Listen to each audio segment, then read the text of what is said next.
All right, thank you for joining week 4. In this video, we are going to start going through how to pay yourself first. Now, as I've said multiple times, the goal of any sort of budgeting strategy and any sort of cash flow management strategy is to pay yourself first. So the profit first model that we're going to talk about today is not unique in that sense.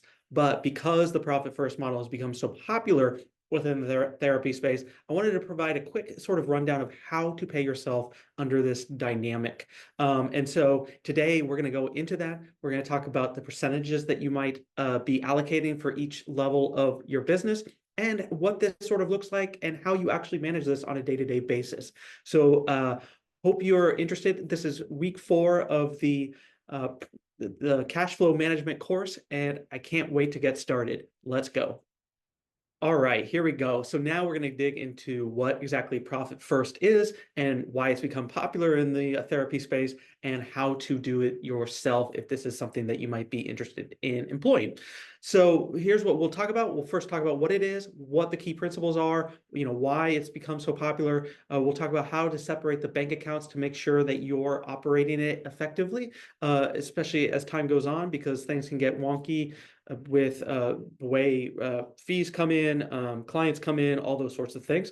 And then you need to understand sort of how to adapt it, and then also how to make sure it doesn't become overbearing as time goes on. And so let's dig into all of that today. Before we get started, of course, join that newsletter, thinkingcapfinancial.com/newsletter. YouTube, I'm at Thinking Solo. LinkedIn, at Ryan DeRusso, my name. Share this course. We're growing wealth together. We're growing our practice together. So the more you share this course, the more people see it, the more robust that school community becomes, and the more you'll gain from all of this. So please share that course. And then, of course, if you think I don't sound that great in 1 time speed, try it at 2 times speed. I sound much better. All right, paying yourself first, the profit first model. A lot of times when we are looking at our business, we think we need to get a certain level of money just in order to cover our costs and whatnot. And there's truth to that, but we really should be thinking about how we're profiting from the business from the get-go, because that's really why we've decided to go this route. Yeah, there's all sorts of reasons why. Maybe you were let go at your old job, or you always wanted to work in private practice, but net is you've decided to go in private practice because you want to get money from your work to your bank account. And so if we are trying to figure out from the get-go how to pay ourselves before anything else, even taxes and all that, then this is kind of the model that kind of helps you at least put some ideas around that notion. And so it's important in that sense, but it's also an important mindset sort of to take towards this, because we really want to make sure that we're gaining from the work that we're doing, as opposed to having it sit out of fear in a bank account or being so strapped for cash that you can't possibly pay yourself. So what's key difference between like a profit first model and just all the other sort of models is just how many bank accounts you have, because under a profit first model, they are going to suggest many different bank accounts for many different sort of expenses. And that way it becomes something that you can automate. You get a certain amount of money, it goes towards X cost, X cost, S cost, S cost. But also at the top of that list is your profits or owner's pay. And so depending on the different expense, you're going to have a different bank account or sub account within a bank account in order to funnel money towards that specific purpose. And so what are those? 1, your paycheck. We start off with your owner's pay. 2, we need to calculate your taxes. We're going to develop some percentages around that. Operating expenses, that will vary depending on the business. If you are a solo practitioner, it's going to look a lot differently than maybe a group practitioner, just because of the employee costs and whatnot. But the operating expenses still are something that you need to account for.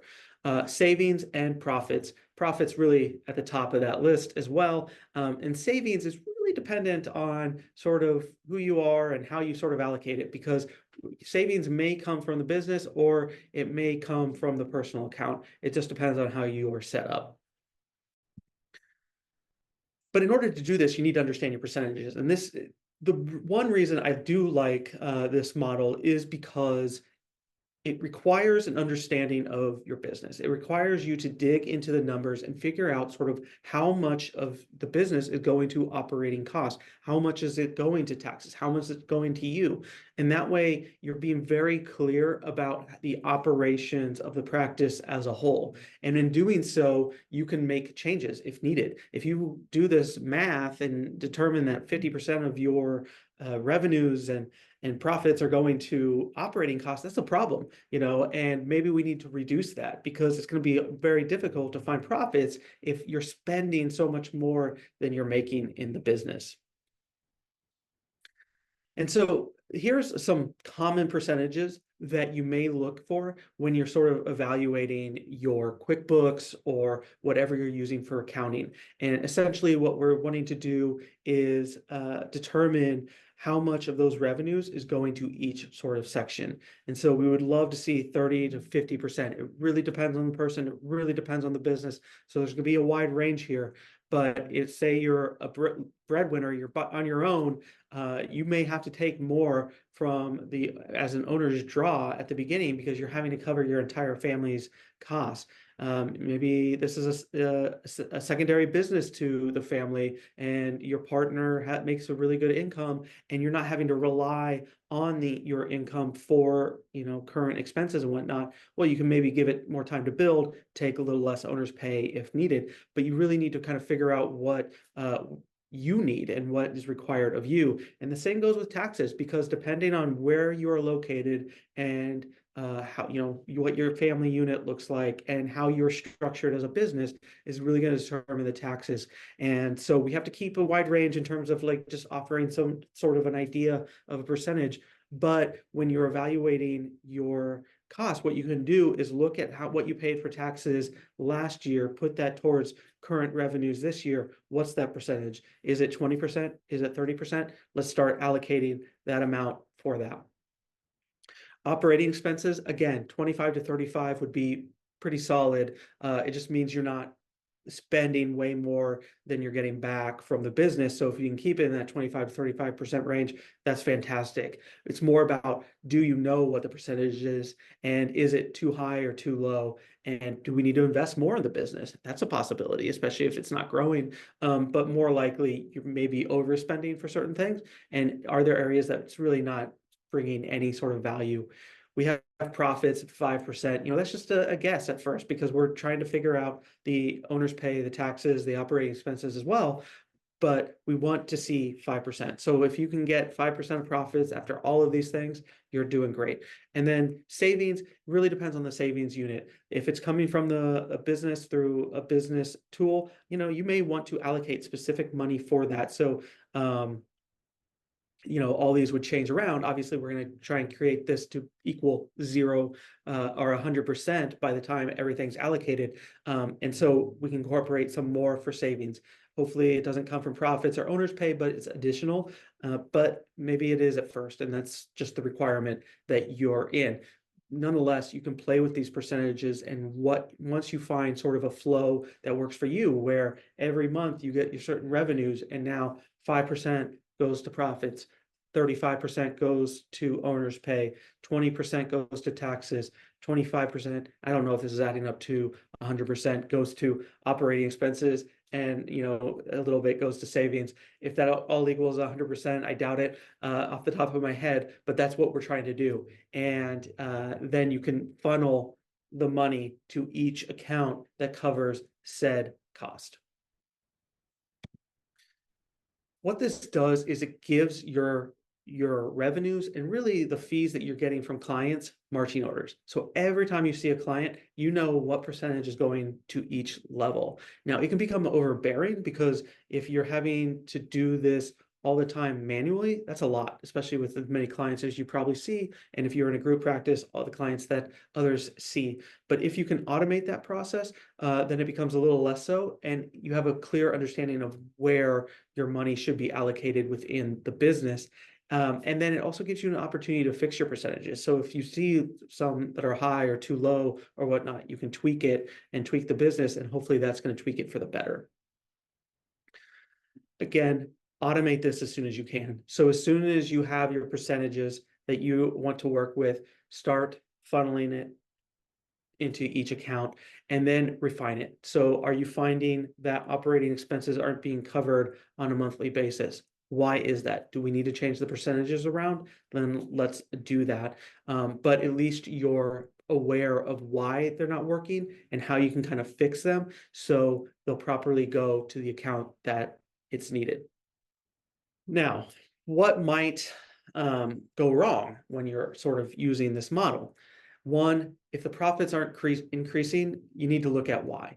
Over time, we want to see profits slowly increase.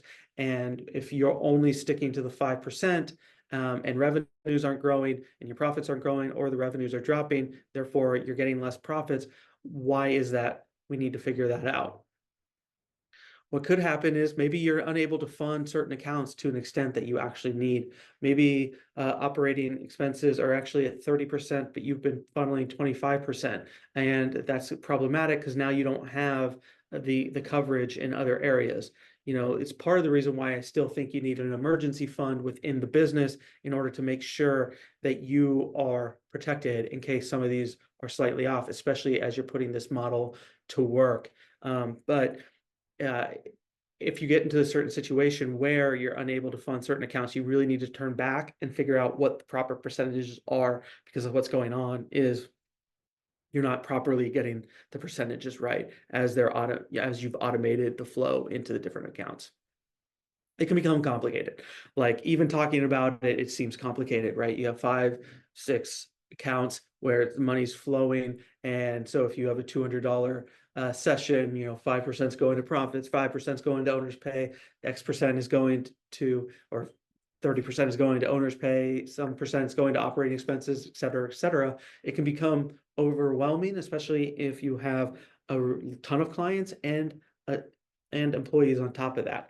And so once it becomes unwieldy, maybe it becomes too complicated for your use, and either we need to find something else or you need outside guidance in the process. But either way, recognizing that and making sure that it's actually working for you is going to be an important step in this process. And then if you start to go into debt or not paying taxes or whatnot, again, that speaks to you're not funding certain accounts correctly, and we need to figure out why. And so it may be the percentages, maybe you are too over optimistic in your estimates. That's always possible, but we need to figure out why and make sure we get that right sized. In order to get started, first step, start determining those percentages. Then what you'll do is you'll open a bank account or multiple bank accounts to cover each sort of tool. And honestly, I prefer sub accounts because a lot of banks allow sub accounts. And so you're not opening multiple bank accounts, even though you can, it just gets a little more complicated that way.